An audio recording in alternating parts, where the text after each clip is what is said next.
Hello, Vikings, and hello, Mickey from Montclair, wherever you are. I'm Russell Lee, and normally I would be one of your enrichment lecturers aboard Viking ocean ships. And I'm Gail Lee, and normally I would be one of your workshop hosts aboard Viking ocean ships. But today, we are going to be unofficial Viking ambassadors for a fabulous river cruise. We were given the opportunity to join a Viking river cruise, just like guests, just like you would, and we wanted to share that experience with you. And so, are you ready to hear about a great adventure? All right, let's go for it. So, what we have here is the Viking Grand European Tour. Let me advance my slide here. Okay, and this is a 15-day tour that will take you through 3 rivers, but we're going to talk about that in much more detail later. I believe this is one of Viking's most popular river cruises, so we are very excited to be on this itinerary. This is the vehicle that you will be on. Okay, this is a Viking Longship. And isn't that a friendly little face? It's got eyes, it's got a little beak. Yeah, and these longships are custom designed for where you're going. So this particular longship is the kind that you would take if you were going through one of the European river waterways. So before we start on the actual adventure itself, let's talk about what your accommodations are going to be like. On these Viking river longships, there are several choices of your stateroom. This is what your basic stateroom looks like. It is the standard stateroom. It is fondly, by some guests, actually called a swan view, because the window you see there is just at about water level, and a lot of guests will wake up in the morning and they'll actually see swans or ducks swimming around outside. So that's very, very scenic. Now, stepping up from that, the next higher category is what's called a French balcony.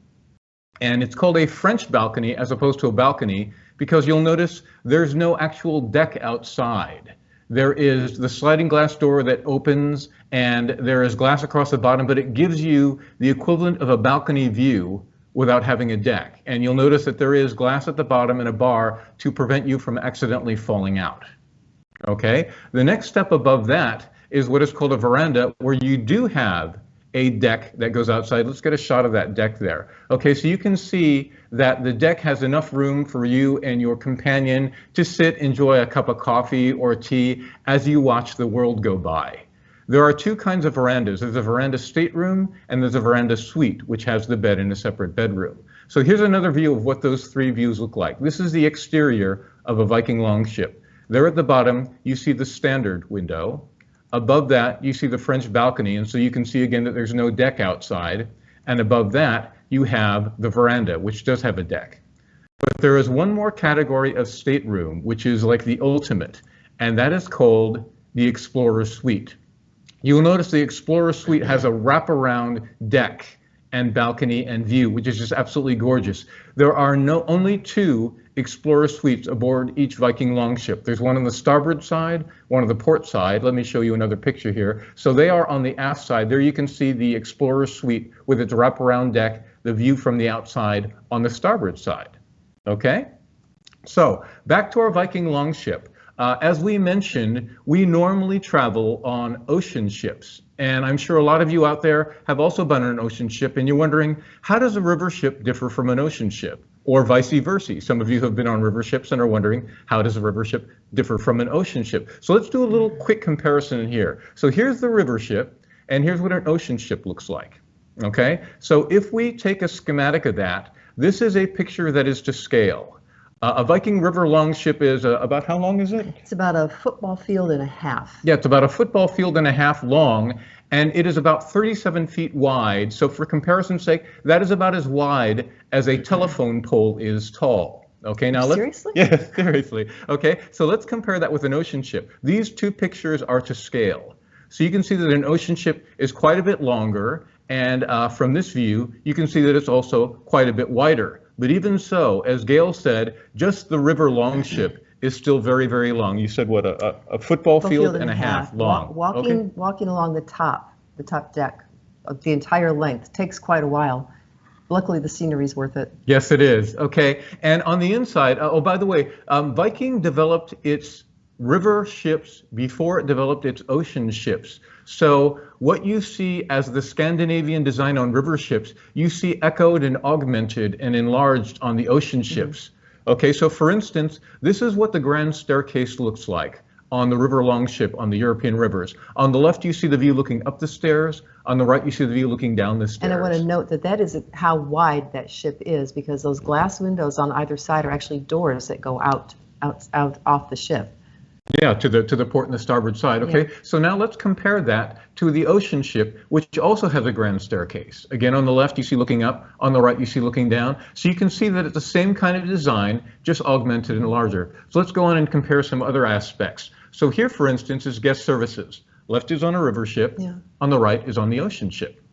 Okay, from guest services, we go to the lounge, where you will spend a lot of your time when you're aboard ship, either watching scenery go by or meeting friends or meeting new friends. On the left, you have the lounge on the river ship. On the right, on the ocean ship, this is called the living room. The ocean ship actually has another lounge that's called the Explorer's Lounge, right? That's deck 7 and 8. Right, whereas the living room is on deck 1. Okay, but again, you can see that the layout is very similar. They're very airy, they're very light, with a lot of Scandinavian design. So moving on from that, this is the bars on the river and the ocean, and this is where you can really see how they took the same design and echoed it. You'll notice that both of these have this flange out as you go up the length of the bar, and that's actually based on something from Viking history.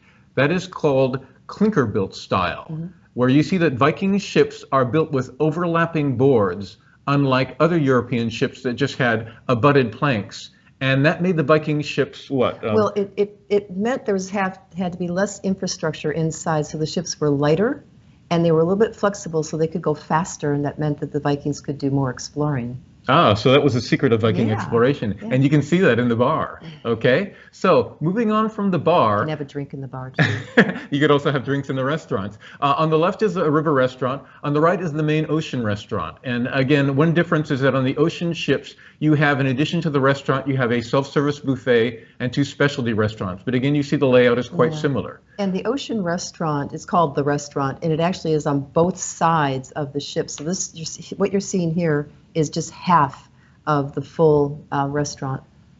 Okay, and then you can also eat out on a terrace. Yeah. This is the enclosed terrace. On the left is the River Aquavit terrace. On the right is the nearest equivalent on the ocean ships. It's called the Winter Garden, which is where you can have tea every afternoon. And the River Aquavit terrace has a glass ceiling, so you can actually watch yourself go under the bridges, which is a really fun thing. Yeah, very good. Or if you want, you can dine outside, right? Yeah. Because there's also an external terrace. And here again, you see the external terraces for Aquavit on the river and the ocean. And again, the layout is very, very similar.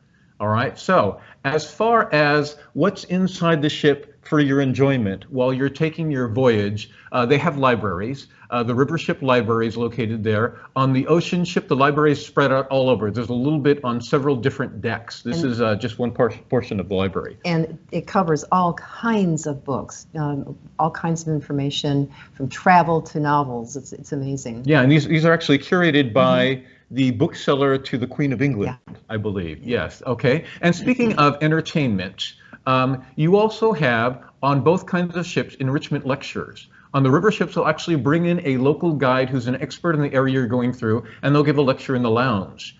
On the right, on the ocean ships, they actually have a dedicated theater, the Star Theater, which is a 400-person theater where you'll have enrichment lecturers like me or Gail giving talks in the evenings or during sea days. And shore excursions are explained from there. The entertainment is from there. The guest entertainers are there. And any other, sometimes they show movies in the theater. Yes, okay. So anyway, that brings us now to the Viking Grand European Tour. Yes? We forgot to mention that Yes. oh no, go ahead. Okay, so the Viking Grand European Tour, let's talk about what you're going to do on this fabulous adventure. As I mentioned, it's about 15 days. You're going to go on 3 different rivers that we'll cover. You're going to go through 4 different countries, a total of 14 cities, and you even have 2 overnights where you get an extra day in the city and you get to see what it's like during the nighttime. So let's head out on our river itinerary. You can take it in 2 directions. You can take it from Amsterdam south to Budapest, or you can take it from Budapest north to Amsterdam. We happen to take it starting in Amsterdam, so we started on the Rhine River, and that's pictured here. Okay, so let's talk about the Rhine River. The Rhine River is more than 750 miles long. It comes from a Celtic term, Rhenos, which means that which flows. But it actually flows northward. It flows from the Alps up into the North Sea. It flows through 6 countries, and what it ends up doing is it links southern and northern Europe.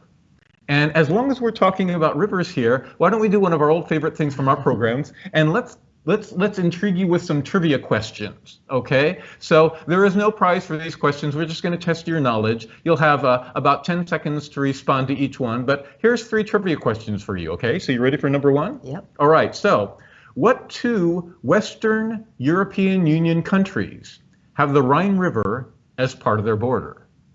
No hints, no giveaways, right? Okay, yeah. So let's go on. Second trivia question. Very similar. What 2 non-European Union Western countries have the Rhine River as part of their border? See, these are getting harder, aren't they? There are non-European Union countries? Okay, so third trivia question for you.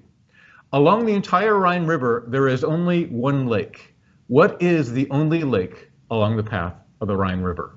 Okay, so those are some trivia questions to keep you occupied and interested. Let's go back to our program now. So we talked about being on the Rhine River. We start in the first of our 4 countries, and that is the Netherlands. And our embarkation point is, of course, Amsterdam. Now you may be asking, the Rhine River actually goes out into the North Sea at Rotterdam. How were we able to start in Amsterdam and get down to the Rhine River? Well, the Netherlands is a land of canals, and there's actually a canal that connects Amsterdam with the Rhine River. So when you first board in Amsterdam, you're actually going on a little canal until you reach the Rhine River, and it's actually all transparent to you. But before we leave Amsterdam, let's talk a little bit about this port. Amsterdam is a land of 165 canals and 1,200 bridges. And what else is Amsterdam famous for? A billion bicycles everywhere. Yes. They have parking garages, 3-story parking garages that are only for bicycles. And I walked through one, and it is amazing to just, it's a tourist attraction all on its own just to walk through and see all the bicycles. Yes, and for us, because we embarked from Amsterdam, we had about a half day there, but it is possible to get an extension for several more days in Amsterdam. And in fact, you had a little chance to walk around the town a little bit, I didn't you? did, yeah. If you go out through the train station, there's a tunnel that has this amazing blue and white tile mosaic that depicts the cod fisheries over time, and it was like there's nobody there looking at it, and it's beautiful art. Oh, it's just a beautiful scenic city. And by the way, I should mention that every photograph you're going to see, except ones that I point out, every photograph you see is of our trip that we took there, and so the weather we got is the weather that you're seeing. The sights that we saw are the sights that you're seeing. So this is your viewpoint from fellow guests going on this cruise. Okay, so from Amsterdam, we go down to our first port, which is Kinderdijk. Yes, go ahead. When we leave Amsterdam, you're actually taking the canal and you're going through parts of town, and then you get down to Kinderdijk.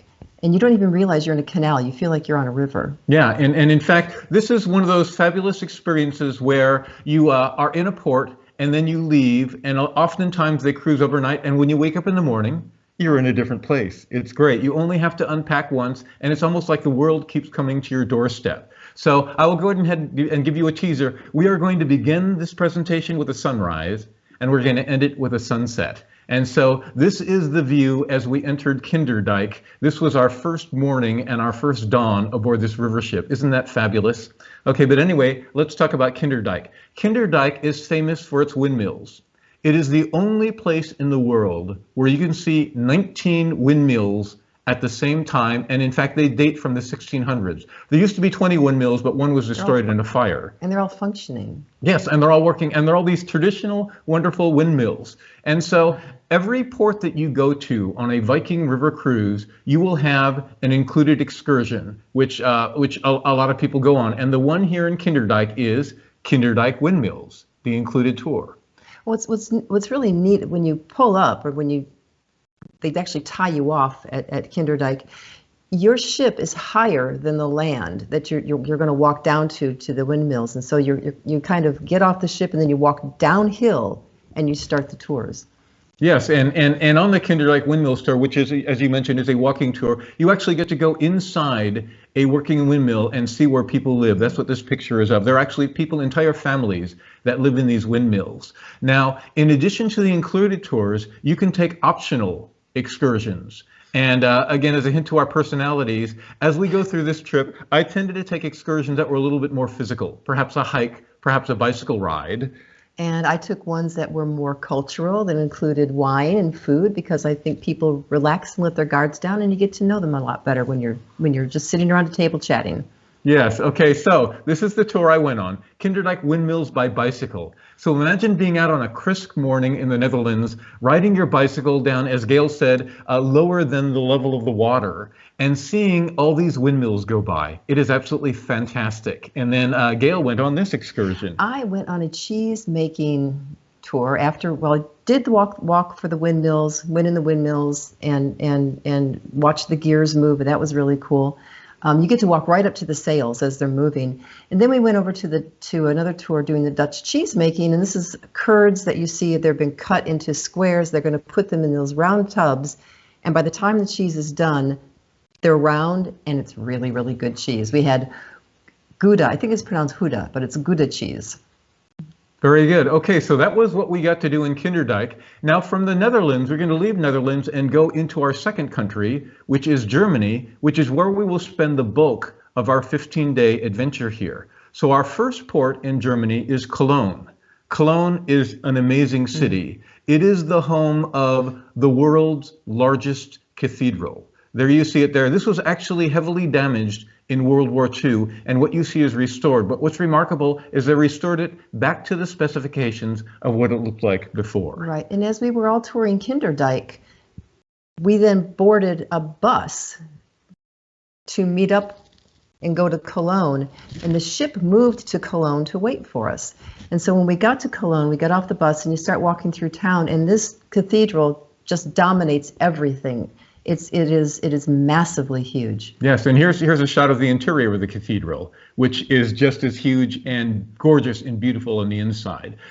So you have an included tour that will take you to this. Again, we took some optional tours. No surprise, my optional tour was Cologne by bicycle. And you tour all over the city, the old parts of the city, the new parts of the city. And Gail, true to your form, I did Cologne's beer culture and dinner, and we had schnitzel and sausages and potatoes and kraut and Kolsch beer. It was so much fun. And see that little coaster there that's sitting on the table?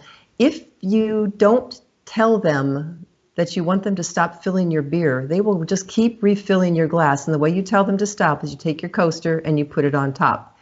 And then there's also this little game that you can play with your coaster. You set it on the edge of the table, you flip it, and you're supposed to catch it with your hand, and I'm a pro. Ooh, okay, even after all that beer. And then after that, we went to, I think, 4 different places and had different kinds of culture and different meals, and it was an amazing evening. And we returned to the ship at night, and we could see into the ship interior because all the lights were on, and you could see people in there. It was just so warm. After a great evening, to come back and know that we were coming home to our ship. And speaking of that ship, Viking basically invented modern river cruising. They've been doing this longer than any other cruising company, and so because of that, they are grandfathered in to all the best spots in all the ports. So as Gail said, our ship came and met us while we were in Cologne. This is where it docks. It is docked right across the bridge from the cathedral. So you get that fantastic view. You are right in the heart of the city. And that bridge itself is also legendary. Let me bring up a shot of that. It's legendary because of its locks of love. There was a book that came out in, I'm not sure when, the 80s or the 90s, about a couple that declares their love by attaching a lock to a bridge, and they throw the key in the river so that the lock can never be removed. And since then, thousands and thousands of people have put locks of love across this bridge. And we actually didn't see anybody trying to bolt cut any of them off, so we're hoping that all those people are still together. Yes, that's a good sign. So walking across the bridge itself is absolutely fabulous. And then again, as Gail mentioned, we stay in Cologne into the evening. And so from dinner time, you get this view, which is just gorgeous. And in the evening, you can walk back across the bridge and see what Cologne looks like at night. Yeah. It is absolutely fabulous. Okay, so from Cologne, we leave and we go on to our next port in Germany, which is Koblenz.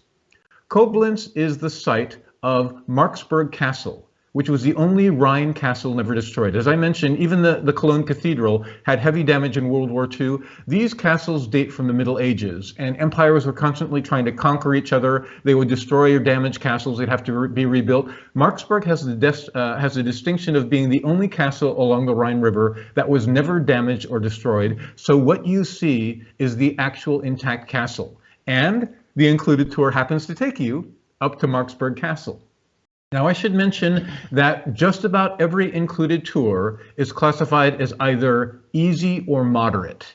As a warning, Marksburg Castle is the only one on our tour, I believe, on our adventure that was classified as demanding. And you can see why here. You have some uneven cobblestone paths that are unpaved. Yeah. You had some steps that go up and down, some kind of wobbly stairs. So when Viking says that a tour is demanding, it may not just mean that it's very, very long. It may mean that it has some challenging terrain to go through. But they also have a category called gentle. And so if you need extra time, or you want to take extra time, or you're walking, you don't feel like you're comfortable on cobblestones, you can take the gentle tour. They walk more slowly and give you more time to see things.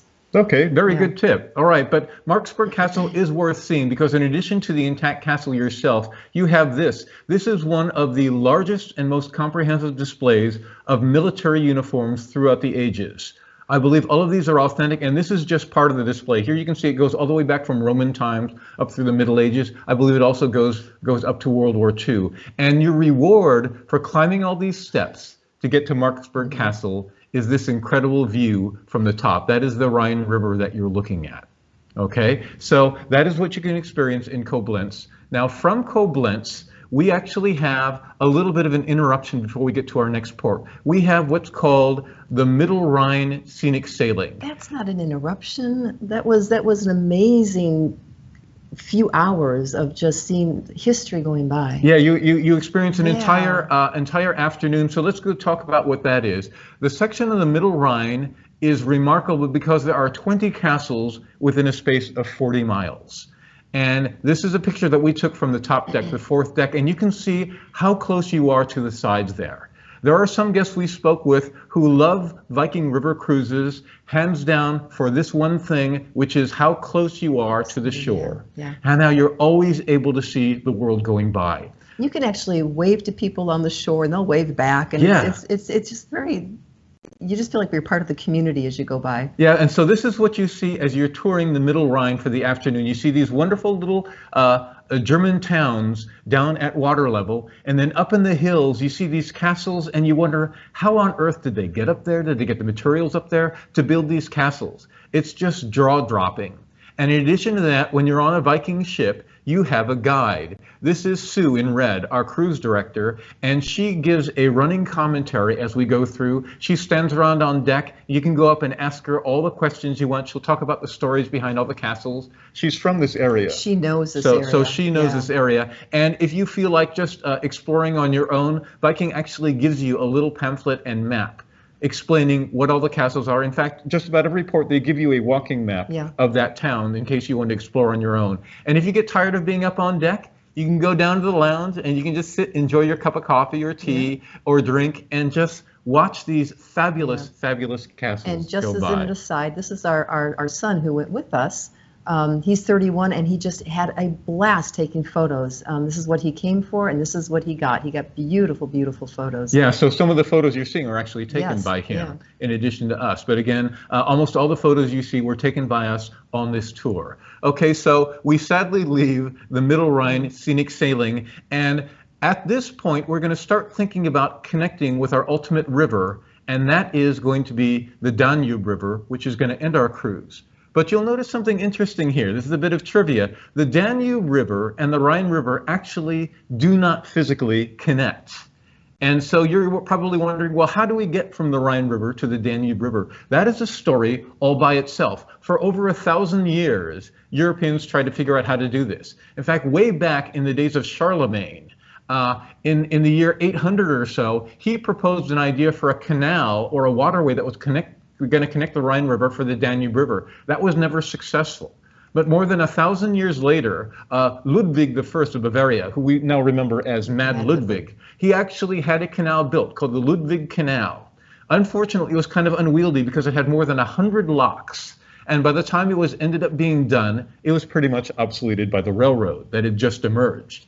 Fortunately for us, way back when, 100 years after that, they finally came up with an idea for a canal. It's called the Main-Danube Wasserstraße. Did I say that right? Wasserstraße, which means Water Street. Yeah. Water Street. And that took something like 80 years to build, but that's the canal that's there now. You can see there a picture of the canal, and that is the Rhine-Main-Danube Canal. And it doesn't actually directly connect the Rhine with the Danube. What happens is there's a tributary coming off the Rhine called the Rhine River. It's spelled M-A-I-N, but it's pronounced Main. And similarly, for the Danube, there's a little tributary that comes out that's called the Altmühl River. So the canal actually connects these two tributaries. There you see it. So it is called the Rhine-Main-Danube Canal, and that's what we're going to journey on. We're going to leave the Rhine, we're going to go on to the Main River, and then take the canal and get down to the Danube. So let's talk about this canal because it's absolutely amazing. It is 100 miles long. As I mentioned, it was completed in the early 1900s. But all told, if you look here on the map, it connects the North Sea on the upper left with the Black Sea on your lower right.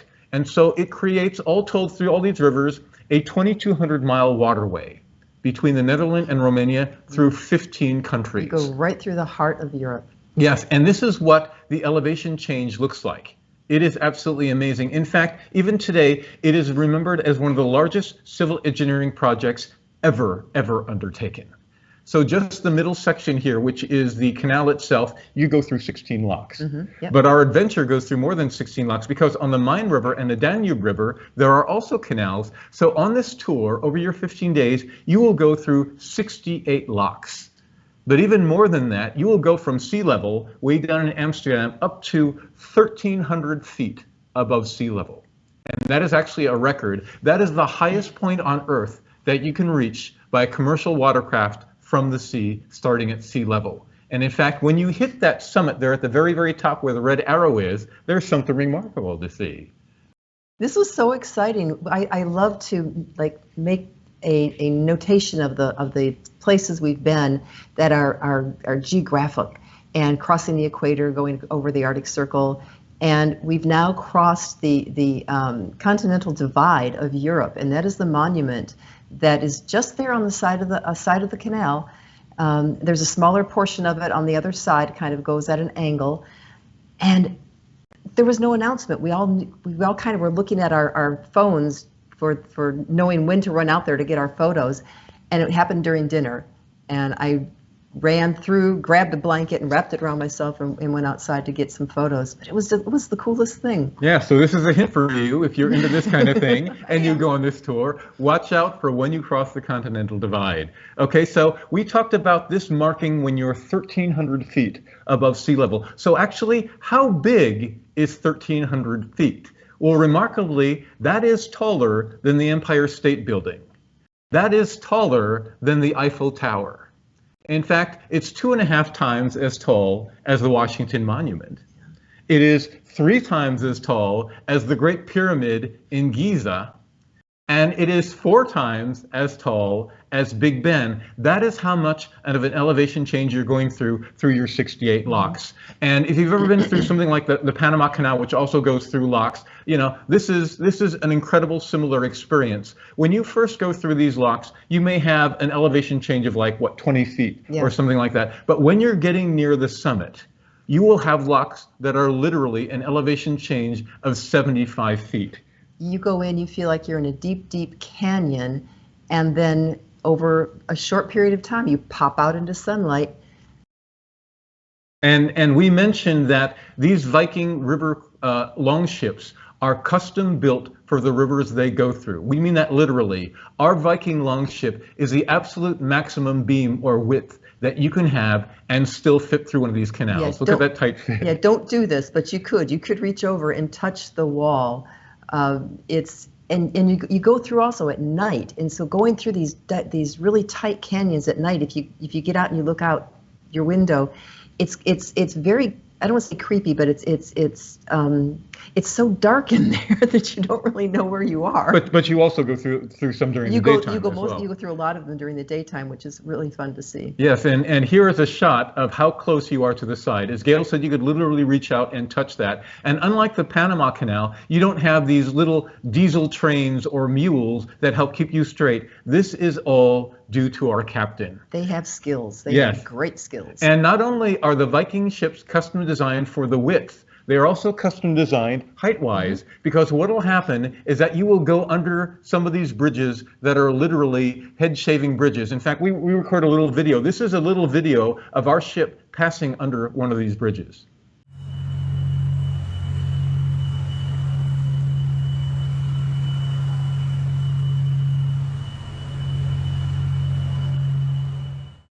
And you may ask, how on earth do you get a ship under a bridge that narrow? Well, it's amazing. I talked about these ships being custom designed. This is what the top deck, the fourth deck, normally looks like. This is where you were when we did the scenic tour through the Middle Rhine. You can see here that there are railings, there are canopies, there are seats. Garden. Yeah, that's an herb garden there. Okay, so when you go under a bridge, now look at this photo. They literally take everything on that top deck and they flatten it. The life preservers, the railings, the stuff like that. Even the pilot house itself. The pilot house where the helmsman is up on the top deck. That is manufactured so it'll actually sink down into the deck when you go under a low bridge. So we've got a shot of that. So this is what it looks like when it's sunk down.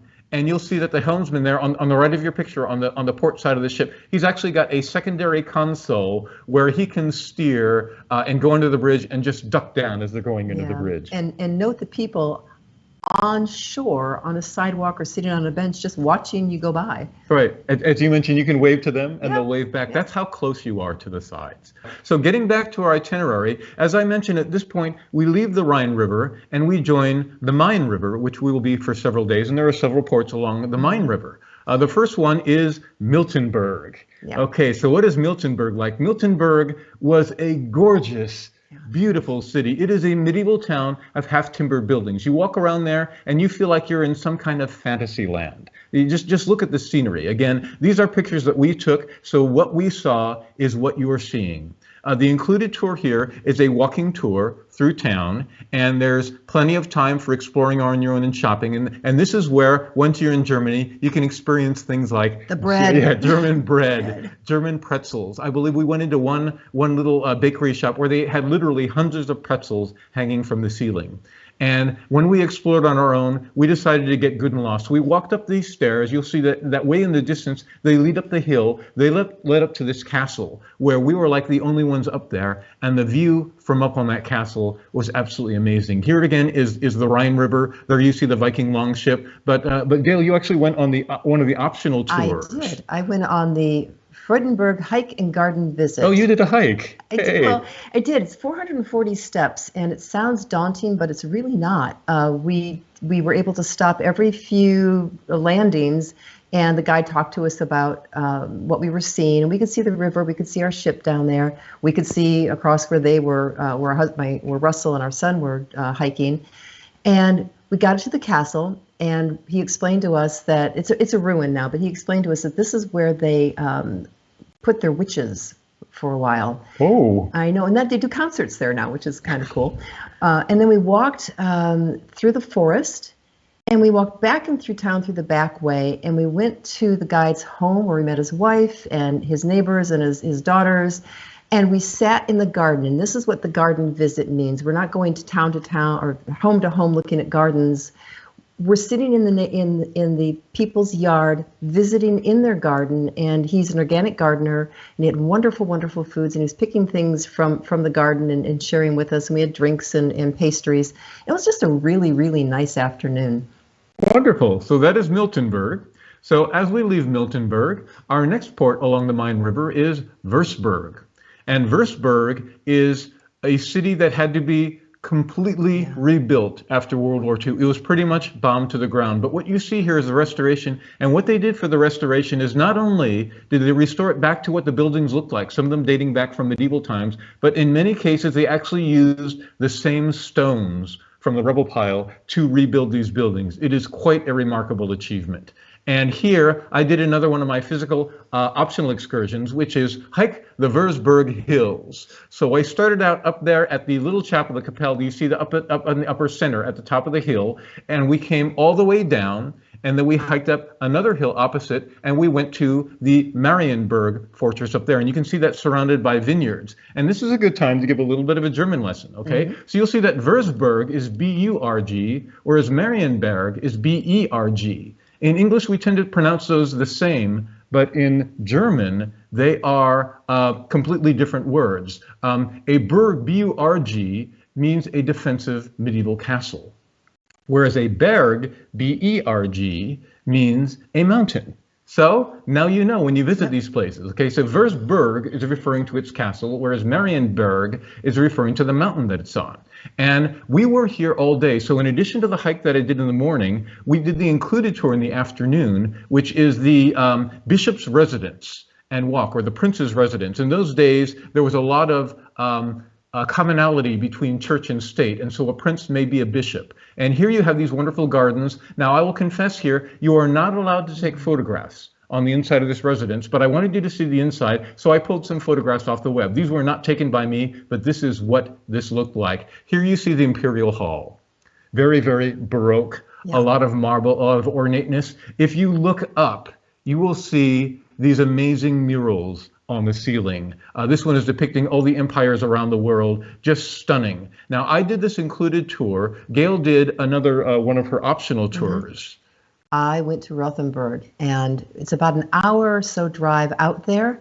The scenery is gorgeous. You go along the Romantic Way where the Romanticism painters used to paint the scenery there. And you get to this walled, I think it's one of the only walled cities left, this walled city. And we went in, and of course, the architecture is amazing. The buildings are painted beautifully. You can walk along the wall, and it was pretty magical. Well, and then speaking of the architecture, this is what the roof lines look like. Okay, and you had a grand finale to finish off this adventure, didn't you? We did. Well, we went to have lunch. And as they were explaining lunch to us, and they said, you can have this, this, or this for drinks. And I looked up and I said, could I have all three? And the guy said, sure. So I got beer, wine, and cider, plus the soup and bread and dessert. And once we were done with that, we had free time. And I went and walked the city walls. And I was up there by myself. And you could just kind of stand and listen to history as you looked out over the hills. That was one of my favorite tours. Wow, I'm gonna have to try some of these cultural tours next time. I know. Well, you gotta go with me. Okay, so when we leave Würzburg, we have one more stop along the Rhine River, and that is the town of Bamberg. Now, Bamberg is known for having 7 hills. What other famous city has 7 hills? Rome. That's right. And so during the Holy Roman Empire, because Bamberg had 7 hills, they named that the capital of the Holy Roman Empire. And this is a fabulous, fabulous walking city. And so it's good that the included tour is a walking tour. You walk around through there, you see all of that town, and then you're set free on your own to explore on your own. So you can see things such as this. This is City Hall. And the two sides of the river could not agree on which side City Hall should be built. So they actually built it on an island in the middle of the river. But as I was going around taking photographs, you and Cameron did something else, right? We kept seeing signs for something called bubble waffles. And so we went and found a bubble waffle shop and sat down and had some. And they're really good. But there was no seating outside because they were already all filled. So we sat inside and missed that whole sitting in the cafe kind of feeling. But the waffles were really good. And the weather was great, as you can see from these photos. Okay, so from Bamberg, we leave the Rhine River. And we start heading down that canal, as we talked about, the Rhine-Main-Danube canal going through the locks. And there's actually a port along the canal. Yeah. And actually not only that, but it's a very famous city. It is the city of Nuremberg. Yeah. And Nuremberg has been described to us as the most German of German cities. It is down there in the heart of Bavaria. It is in the heart of Europe. You may know Nuremberg because it was famous during World War II. Yeah. But it's got a huge history, and you learn about that as you're going through the walking tour. Nuremberg through history. You can see here some of the medieval buildings that are there. And again, you're set free on your own. So one hint, something for you to try when you're in Nuremberg is called, let me see if I pronounce this right, Lebkuchen. Okay, Like, Lebkuchen is a variation of gingerbread. And it's so good.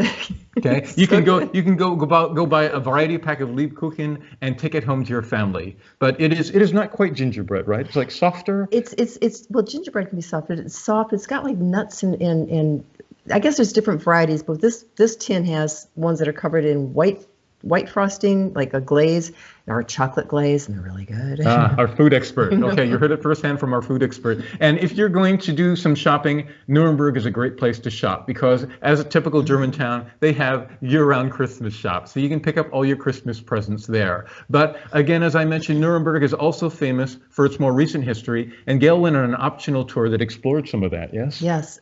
So we went to the Zeppelin grounds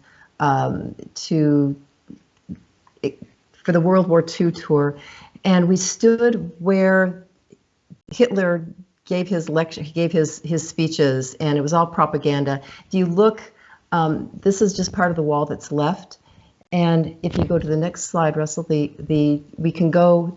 The bump out there is where he stood and addressed the crowds and the masses, and they actually bussed people in so that there would be enough people in the area. Now this is a photo the guide showed of what it was like during World War II. Right. And then the next picture is what it looks like now.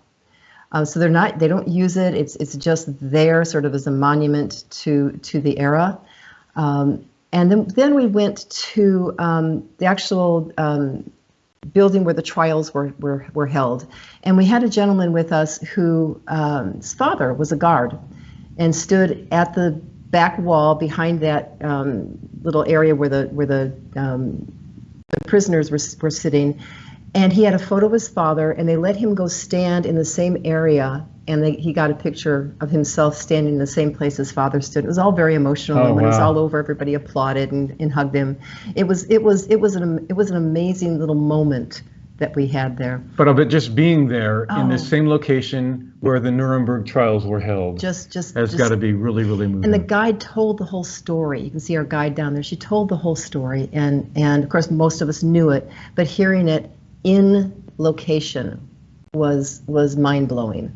Yeah, so Nuremberg is a fabulous city, both for its ancient history and its more recent history. So from Nuremberg, we leave the canal and we finally connect with the third river. Okay, so we've gone through the Rhine, we've gone through the Main, and now we are at the Danube River. So let's hear a little bit about the Danube River, shall we? Okay, the Danube River is 1,700 miles long. It comes from a Sanskrit word which means fluid or dewdrop. It is the second longest river in Europe. Mm-hmm. And so because of that, it flows through 10 countries, and in fact, it flows through 4 capital cities. So since we're talking about a new river, it's time for trivia. Okay, so here are some trivia questions to whet your appetite, see how many you know. Okay, we mentioned that the Danube River is the second longest river in Europe. And so that begs the question, what is the longest river in Europe? Okay, no hints, no clues, all right? No clues. Okay. I'm clueless. So we mentioned that there are 4 capital cities along the Danube River. What are those 4 cities? Yeah.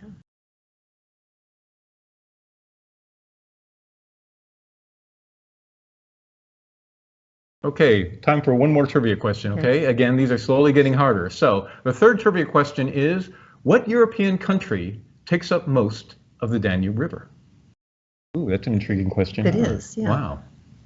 Okay, well, fortunately we're showing a map there, right? Although the map is blank. Okay, so we are on the Danube River, and we still have, I believe, a couple more German ports here. As I mentioned, we spend the bulk of our adventure here in Germany. And so we come to the town of Regensburg. Mm-hmm.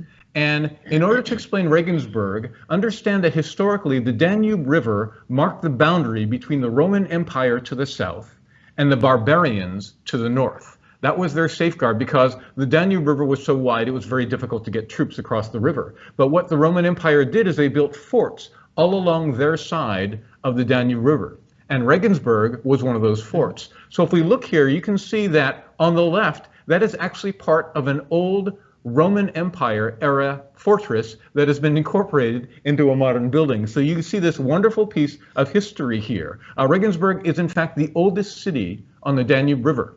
And the included tour we have here is another walking tour. So you get to go through there, and all these walking tours, you have a guide who tells you stories and the history and points out the interesting things and usually gives you some free time on your own. And we're happy that we got some free time because Regensburg is a home of something that you must not miss.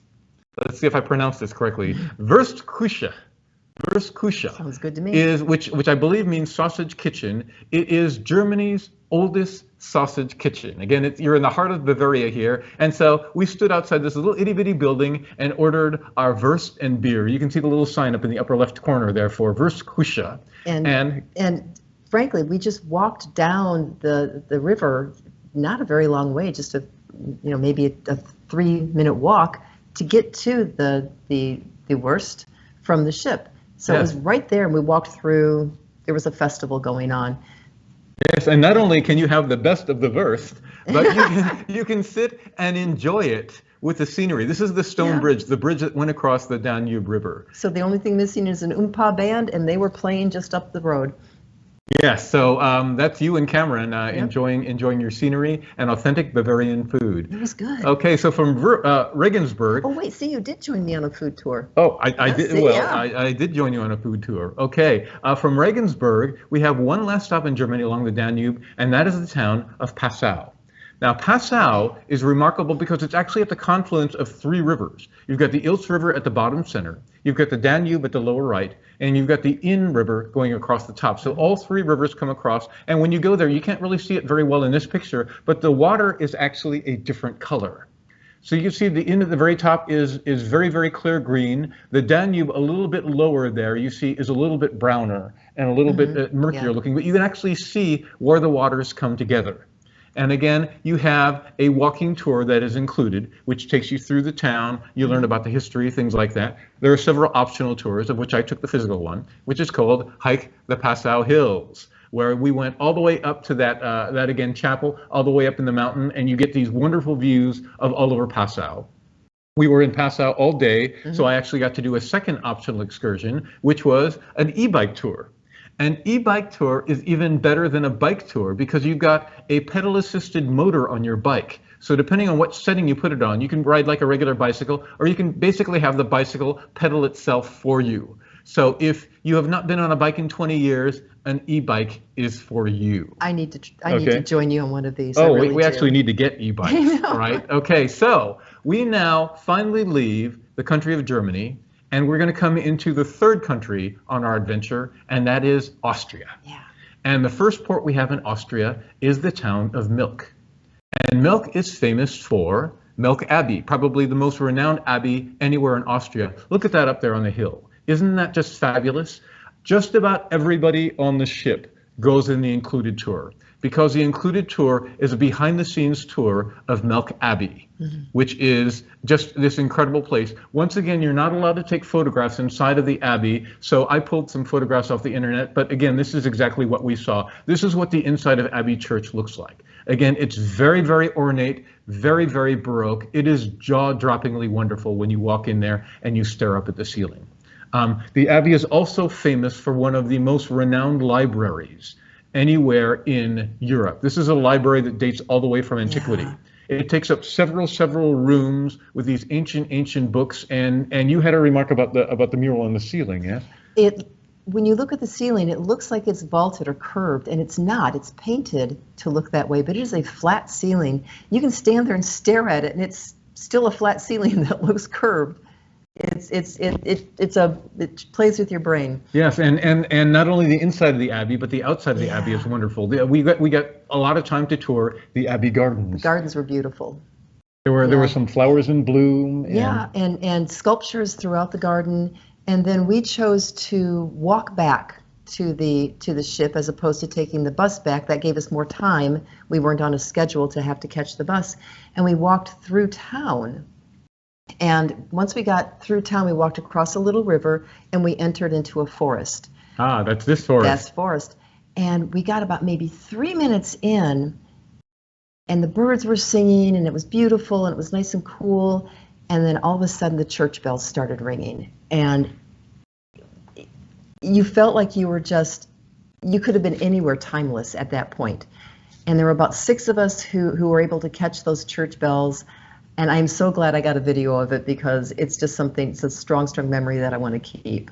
Yeah, yeah. And in fact, all that happened just in the morning. In the afternoon, my son and I continued on the ship onto our next stop, where we were going to pick up an optional excursion, and Gail actually went on that optional excursion. I did. I went to the Wachau Valley Winery, and this gentleman here is Erhard. He is the owner of the winery, and we did a wine tasting, which was fun, and we had food, which was fun, and there were a bunch of people, and we were all toasting each other. And our guide Trinka was American, and she and Erhard had a very good relationship, and it was like watching a comedy show. As he was explaining in German, she was translating in English, and he made sure that she did every gesture that he did, and she made all the sounds that he did.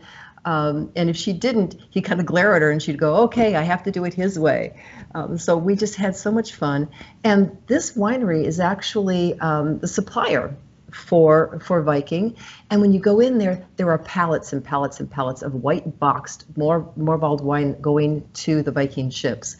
So there's a great connection there. And you say I have an opportunity to buy wine there. Oh, we had an opportunity to buy wine, and oh yes, we bought wine. We did buy wine. Okay, so while Gail was on that tour, the ship went on ahead to meet where she was going to have a pickup point at, and that was a small town outside of Melk, which is called Krems. And so for those of us who did not get to enjoy all this great wine, we got a chance to walk around. Thank you. We got a chance to walk around in Krems, which is a quaint little town. And again, you can sample some of the wonderful German food. Krems is famous for a brand of apricot brandy, which I will not even try to pronounce, and for a strudel that they make. And so that was a little afternoon stop in Krems. But from Krems, we go to arguably the most famous city in Austria. That is Vienna. Vienna is where we had an overnight. So you get 2 days and a night in Vienna. So you can stay out as late as you want, and it is a night city as well as a day city. Our guide, our cruise director, Sue, described Vienna as the world's greatest outdoor museum, and it is. What she meant by that is every time you turn a corner, you see a monument or you see a historic building. This is where the Hofburg Palace is, that was the home of the Habsburg Empire, which was an empire through the whole Austro-Hungarian Empire. In fact, here, this statue here is of Maria Theresa, who was, I think, the only female ruler of the empire to be historically known.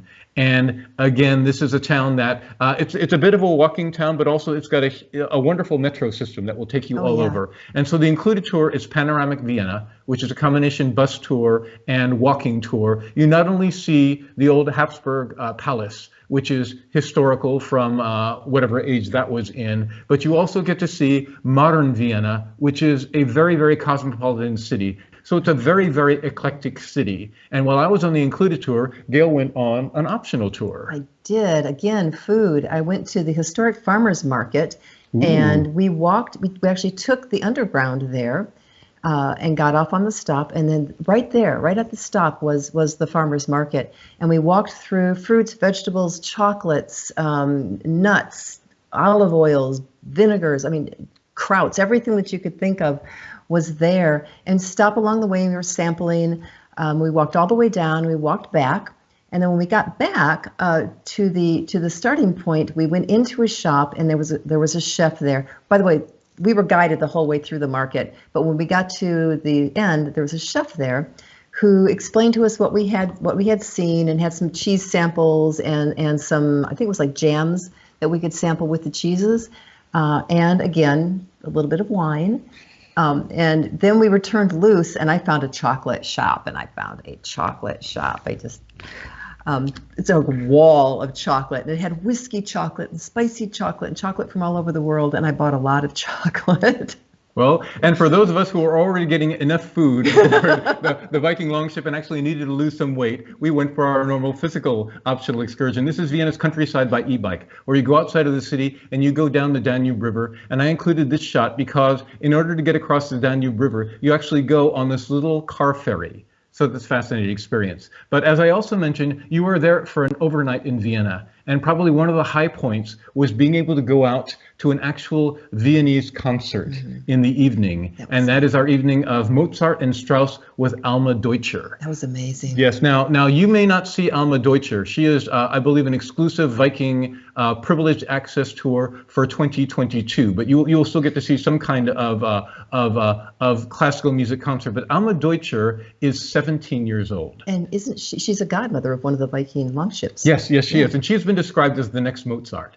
At 17 years old, she is a violin virtuoso. She actually conducted the entire concert. She did. And you also got to see her. We got to see her waltz. She was conducting. Her back was to the audience, of course. And a gentleman walked down the aisle and tapped her. And she kind of brushed him aside. And then he tapped her again. And she stopped. She put her baton down. She put out her hand. He guided her off the stage. And he waltzed her through the audience and around the room. And it was, I have goosebumps. It was so, they floated. And everybody wants to dance like that. It was again, one of those great memories. Oh, and a behind the scenes tip, people ask, do you need to dress up for this concert? No. This concert is a Viking exclusive concert, so you do not need to dress up. That said, you are welcome to dress up. I put on a suit and tie. I think you put on a formal gown. We were not out of place. Some people showed up in a t-shirt. They were not out of place. It is what you feel comfortable doing. Yeah. Okay, so that was Vienna. And so with Vienna, we leave Austria and we come to our fourth and final country of our amazing voyage, and that is the country of Hungary. Yes. And in Hungary, we had one port, but oh, what a port it was. Wow. It was Budapest. And again, we took the route where you end in Budapest. And one of the joys of doing that is you'll notice on the Danube River, right before you reach Budapest, there is a bend in the river. Yep. And so turning that bend and entering Budapest is one of the greatest sail-ins you will ever see. It just opens itself to you. It's magic. Yeah, because Budapest is actually formed of a city called Buda on one side of the river and Pest on the other side of the river. And once they built the first bridge across the Danube, the chain bridge, the two cities decided to unite and become Budapest. But when you're doing the sail-in, you've got this wonderful history on both sides of the river. And the remarkable thing about Budapest is until a generation ago, it was part of the Soviet Union. And so when you see these young 20-something guides taking you through the city, their parents never had the freedoms that we all have and take for granted. They were under a Soviet regime. And so culturally, it is absolutely fantastic and fascinating. And you learn all about that. The included tour here is Panoramic Budapest, which takes you on a bus ride and a walking tour around all the major sites of the city. Because again, you've got two towns that you're walking through. I did again an optional excursion, which is called the Budapest Castle Hill City Hike. Okay, so Pest is down near sea level. Budapest is up in the hills, and City Hill is where you have St. Stephen's Cathedral. You have this monument, which is called the Fisherman's Bastion. It was part of the old defense walls, and it's called the Fisherman's Bastion because the Fisherman's Guild was in charge of this particular part of it. And so you do a hike up to the top of the city. We decided, as I mentioned, either in Amsterdam at the beginning or Budapest at the end, you can get an extension and stay for several more days. We decided to stay in Budapest for several more days, and so we were able to take a whole lot more of the optional excursions that are available to you. Very happy we did. Yeah, so we'll run through some of those. Oh, we fell in love with Budapest. Oh, gosh. We could have stayed longer in Budapest. That was a wonderful place. So I went on a tour of a private ranch where you see Hungarian horsemen. You've probably seen these classic Magyar horsemen where he is actually standing with one foot on either of two horses while guiding a team of horses standing upright. I don't know how he did that, but he does that, and he marches right by you in the audience. Gail, you did an optional excursion. I did Life Behind the Iron Curtain, and they took us out to what's called a monument museum, where they've taken all the old Iron Curtain era monuments and they've put them all into one open air museum. You can walk through and there's little descriptions of what they all are. And it was very moving. They had pictures of Stalin and Lenin. They had statues of Stalin and Lenin. They had this gentleman who this doesn't depict him coming out from behind the Iron Curtain. It shows that he is just part of the mob. You know, he's just part. It's just a cog in the wheel that keeps things going. But the best thing, the thing that I really wanted to see was I wanted to go drive the little, was it Trabant? Trabant cars. Trabant yes. cars. And they're little Soviet era cars, and you had to put your name in early to get one. You had to wait maybe 3 years to get one. After putting down your money. After putting down your money, yeah. And then if you said you wanted a blue one, and when you got one, it was white, and you say, well, I wanted a blue one. They'd say, well, you can wait 3 more years, or you can take the white one. And you go, I'll take the white one. But it's a stick shift. And it's a tiny little thing. And so this one I did with our son. And so I folded myself up into the back seat, and we drove out to the Monument Museum, and then they had an area where we could drive the cars. So the guests actually get to drive we drove this the car. Yeah, okay, so here's a little video demonstrating that.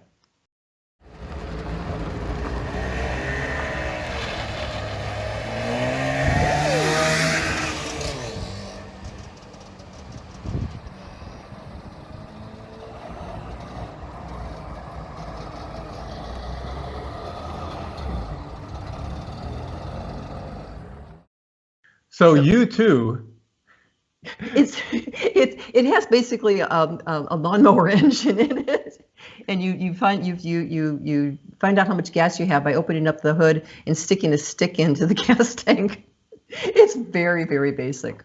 So you too can drive a Trabant car, and I think you mentioned that Cameron has actually never driven a stick shift before. No. They gave him a quick tutorial in driving a stick shift. And it's a stick. It's a shift on the column, not on the floor. So he had to really think about it. Okay, so what other optional excursions did we get to do in Budapest? You do one called Jewels of Andrassy. Andrassy is the most famous street in Budapest. It's like the Champs-Élysées in Paris, except it's in Budapest. And you're given a guided tour where you see wonderful things like cathedrals. You see the Opera House, which is second only to the Vienna Opera House.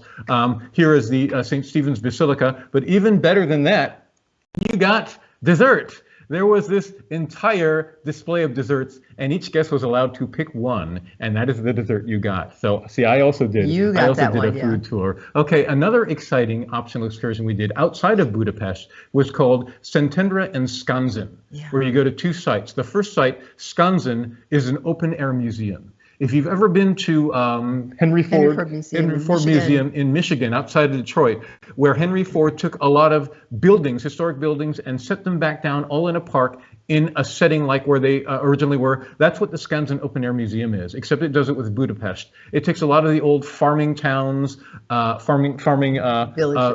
buildings, and puts them in place. You get to see a windmill. There's actually a petting zoo with some very rare animals there. And not only did you get to see Skansen, but you also got to see Szentendre, which is Hungarian for St. Stephen. This was a fantastic little town. It's like walking through Disneyland. Well, no. It was walking through a wonderful shopping area and food, and there were no rides, so it wasn't Disneyland. But if you are a shopper, this is the place to go to shop. This is just one of the shops that we were in, and we are not shoppers, but we made a donation to the Hungarian economy here. So here's Galen. What is that, a porcelain shop? I saw all these little porcelain things, and I just had to pop in and see. I bought like 5 of these little birds as gifts. Ooh, isn't that beautiful? I know, it's pretty. Bought them as gifts for our family, and a number of things for me, and they're all packed up very safe. Obviously, they all made it home safely. But I couldn't resist. I just couldn't resist. Just about anything you could think of, there was a souvenir shop that sells it. They had what, paprika liqueur. Oh yeah, we did buy that, didn't we? They had clothing. They had you name it, they've got it. If you're looking for souvenirs. And it's a long street that you can walk down, and there's cafes where you can sit and have lunch, and they like umbrellas hanging from between the houses as canopies. It's very colorful. And one thing that when you first walk in, you smell sugar. You smell sugar.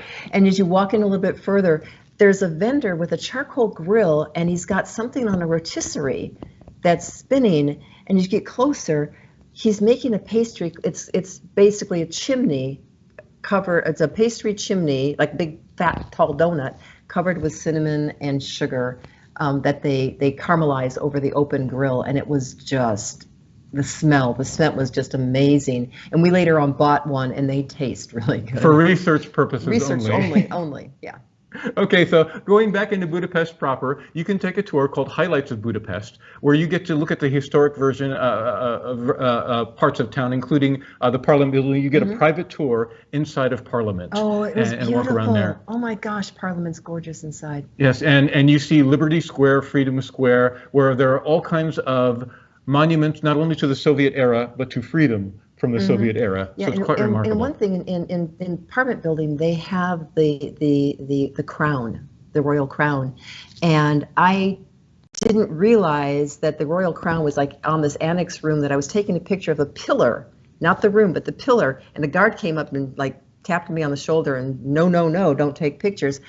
And I realized that he thought I was taking a picture of the crown because you're not allowed to. It's sacred, and it's in its huge room all by itself, with guards standing with it. And so you don't take a picture of the crown. So you can take pictures inside of Parliament, but just not the crown.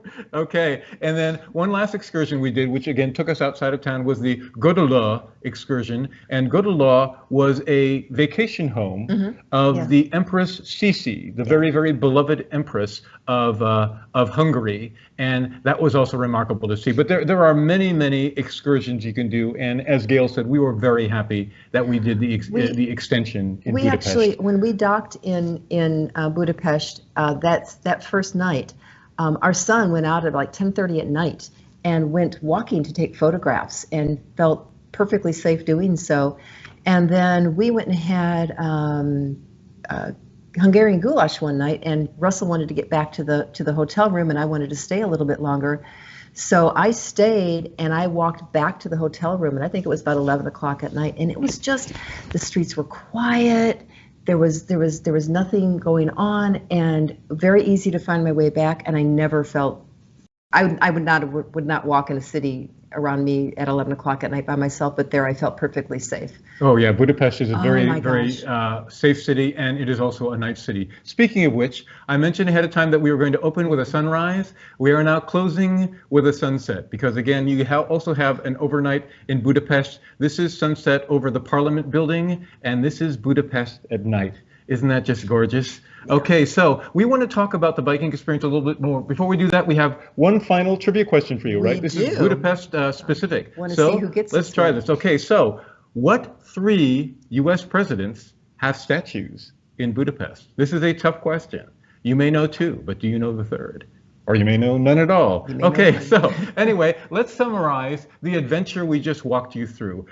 In Vikings literature and brochures, you will see that you go through 15 days, 3 rivers, the Rhine, the Main, and the Danube, 4 countries, 14 cities, and 2 overnights, which we talked about. But the one thing they don't advertise, which for us was one of the highlights, was in addition to the little canal going from Amsterdam down to the Rhine, you get this wonderful Rhine, Main, Danube canal, which not only takes you through 68 locks, but you have the highest elevation change on Earth from sea level, a 1,300-foot elevation change. Okay, so now let's talk about specifically what made this such a wonderful Viking experience. Well, hot off the presses, no surprise, Viking has just been named the winner of, I think it's the London Times Travel Awards for 2022 as the best river cruise operator. As I mentioned, Viking has been doing this longer than anybody else. They basically invented modern river cruising. And from the time you get off the plane, when you travel from England or the United States or Australia or wherever you're traveling from, you are in Viking's hands. They will take care of you. They have a huge presence there. When you are on a tour bus, at least for us, you're on dedicated Viking tour buses. You can't get lost or misplace your bus, okay, because you always know where it is. The crew aboard ship was absolutely fantastic. Here we have the hotel general manager, the captain, and our cruise director. And our cruise director was actually a combination. If you've been on an ocean ship, she does it all. She was a combination cruise director, excursions guide, scenic commentator, and future cruise consultant. Yes. She was everything. She was just amazing. Every evening, the chef would come out and talk about what was on the menu that night and what he recommended. And it was all good. It was all good. Oh yeah, the food is good. We'll talk about the food in a minute. But they would do these wonderful cultural events aboard ship. Like here's an example where they all showed up in costume one night, and we actually had a cultural night, which was a special dinner. It was called A Taste of Austria, the chef's tasting platter, and you can see all the food that was there, but we'll show it to you in photographs, Yeah. okay? So when you went to the restaurant or the Aquavit Terrace, you had this wonderful layout of this cured meats, yeah, and cured meats pretzels. and pretzels, and your dinner itself was like what, verse? You've And got schnitzel and kraut and the dumpling and gravy and oh yum. Yeah, all It was very authentic. Yeah, you can see it's all already so half good. eaten by the time we got around to taking a photo. And of course, there is the authentic dessert. Yeah. Okay, so And the drinks, the wine and the beer. yes, wine and the beer. You always get drinks with your meals, Yeah. right? Those are Yeah. included as part of your adventure. And while you were aboard ship, they had many different cultural things that you could do while aboard ship. For instance, the chef came out and he taught a course on how to make apple strudel. Yeah. He had And you get the recipe at the end. yeah, you get a recipe, and he actually had a guest come up and volunteer to help him make it. We talked about enrichment lectures before. We had a guest local enrichment lecturer. Sue, our cruise director, also gave many lectures in the lounge about some of the ports we were visiting. Yeah. So she also does your port destination talks, And she right? also does some of the evening entertainment when we're just all gathered, or whoever wants to gather in the lounge, and we're doing like party games, like trivia or like Family Feud kind of things. And some of them were like, who can get the most of people in their group up on the dance floor all at once? And so we won a lot of those. Oh, I'll bet you did. Gail, for those of you who've been on an ocean cruise, is your unofficial Viking dance ambassador. Now, you notice that behind Sue there in that photo, you see a piano. We actually had an onboard keyboardist, Jersey, who would play entertaining music in the evenings, in fact, participating in some of the Name That Tune type things, right? Okay, and in fact, in addition to Jersey, we had a couple of guest entertainers come aboard, again, local musicians who played classical music and entertained us for an evening. We actually had a glass blower come aboard ship and demonstrate glass blowing, and he actually had an open flame aboard ship. I guess you're allowed to do that on a river ship. He's been doing this with Viking for years and years and has it down to a science, and his sculptures were just gorgeous. Our son bought some shot glasses that actually have a hole through the center of them where you put your pinky finger and then you drink like that. And I don't know how that works, but there's a hole through the glass. Yeah, he talked about the art of glass making, how like, what is it, red is the hardest color to make. Yes, you actually have to have gold in order to make red. Okay, so we talked about how we stayed an extended number of days in Budapest. Budapest is one of these strategic cities where Viking has a in-city crew that they call Viking hosts. And in Budapest, we were assigned a Viking host who made sure that we were comfortable through our entire journey. He actually transferred us and our luggage from the river ship to our hotel. Oh, and that was the coolest thing, to take the luggage from the ship and they put it on its own little escalator from the riverside up to the roadside. And so you don't drag your suitcases anywhere. They just put them on an escalator and put them right on the bus. It was so cool. Yeah, people on the other hand have to walk up the stairs. Yeah. Our luggage had a better ride than we did. But anyway, the hotel we were at actually has a dedicated Viking concierge desk, which is open every day. They will help you with some of these excursions we went on. They will help you with anything else you want to see or any problems you had. And our host who met us, he actually, his name was Peter, right? Yes, Peter. He actually took us around the immediate area and showed us where the ATMs were, where the good places to eat were. He took us and we got a strudel at one of the oldest strudel shops. He took us over to the river. So he gave us a little tour of the immediate area before he left us for the day. Oh, yeah, and we ended up going to a lot of the restaurants you recommended and had a great time. Now, we don't know what your hotel is going to be if you do the extended stay. You may not get the same hotel we did, but our hotel was literally right next to the Fisherman's Bastion. It was incredible. You could walk out. You were on City Hill in Upper Buda. And to give you an idea of our experience, again, you may not have the same experience, but this is the view out of our hotel room window. that is looking across the Danube at the Parliament building. You could see that day and night.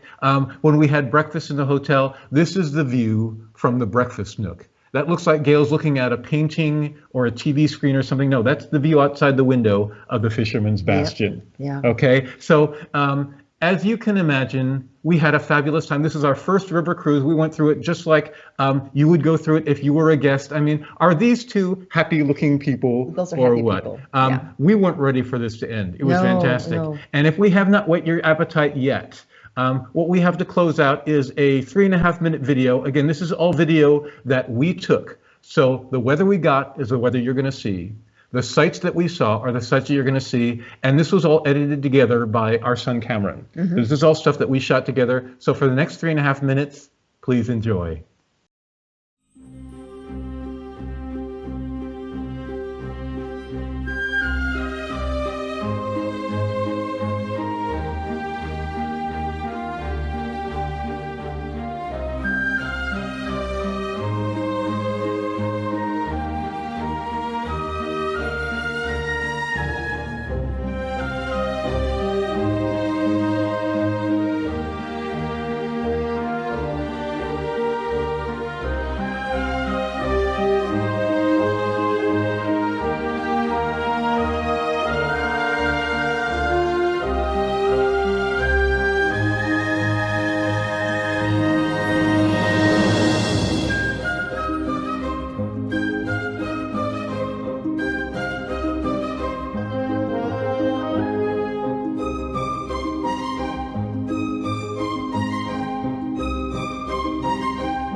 Okay, and before we close, let's go ahead and give you the answers to those trivia questions, and you can see how many you got right. Of course, there are no prizes. This is just for fun, but you could get household bragging rights. It's important. It's really important. In our household, it is. Okay, so what two Western EU countries, European Union countries, have the Rhine River as part of their border? The correct answer is Germany and France. Yes, okay. Tell you what, I'll do the questions and do the answers. How's that? Okay, That's next question. What two non-European Union Western countries have the Rhine River as part of their border? The answer is Switzerland and Liechtenstein. yes, tiny, tiny little Liechtenstein. Okay, there is only one lake along the path of the Rhine River. What is that lake? And the answer is Lake Constance, and we don't go near that. no, we actually leave the Rhine and go to the Main before that. So we don't actually go to Switzerland, but just for trivia's sake, if you're up there, Lake Constance. Okay, we mentioned that the Danube River is the second longest river in Europe. And of course, that begs the question, what is the longest river in Europe? So wait for the slide, I am. Okay, so here's the Danube, and the winner is Volga. the Volga River is longer than the Danube. It is the longest river in And Europe. look how thick it is. I know how wide it is. It's got to be a massive river. Oh, that Someday might I'm just going to be get the up that pen. river. Okay. Someday I've got to get up there. All right, so there are 4 capital cities on the Danube River. Part of this is kind of a gimme because 2 of the cities we actually talked about. Okay, so the 2 cities we gave away are Vienna, Austria, and Budapest, Hungary. But there are 2 more capitals, right? The first one is Bratislava, Slovakia, which you get to see from the ship. So it's kind of a bonus. You get to see, you go by it and you get to see it. Early, for us it was early evening. So it was getting lit up and it was really pretty. But for our particular cruise, you do not stop there. Although No. I believe that Viking has other itineraries that may stop there. Okay, so the fourth capital is Belgrade, Serbia. Belgrade, Serbia. Who knew that the Balkan states were in the Danube River? I didn't know that. Okay, so Serbs may have. what European country takes up most of the Danube River? The correct answer is Romania. Romania. And again, we do not go through Romania on our tour, but there are other Viking itineraries that go through Romania. In fact, that's where the Danube lets out into the Black Sea. Right. So you could see the other half of the Danube River that we did not see. Just book another Viking cruise. Okay, last trivia question. What 3 U.S. presidents have statues in Budapest? The first one is Ronald Reagan. Ronald Reagan in Liberty Square. Liberty Square. The second is George H.W. Bush at the U.S. Embassy near Liberty Square. and the third one, the hardest one of all, is George Washington at the City Park. okay, and that one is hard. That is hard to find. We actually found him 20 years ago, and we went back and we found him again. They moved him. And so that brings us sadly to the end of Postcards from the Viking Grand European Tour. Hopefully you can see that we had a terrific time, and hopefully you had just as terrific a time watching about it. If you've been on this tour before, hopefully it brought back some wonderful memories. If you've never been on the Grand European Tour or never even been on a Viking River cruise, hopefully this whets your appetite for that as well. So on that happy note, we're going to be saying goodbye. And we love sharing this adventure with you. And someday we hope to see you on board one of the ships when we're there, and we can meet in person and share that adventure too. Wonderful. And as Karina Hagen always likes to say, bye for now.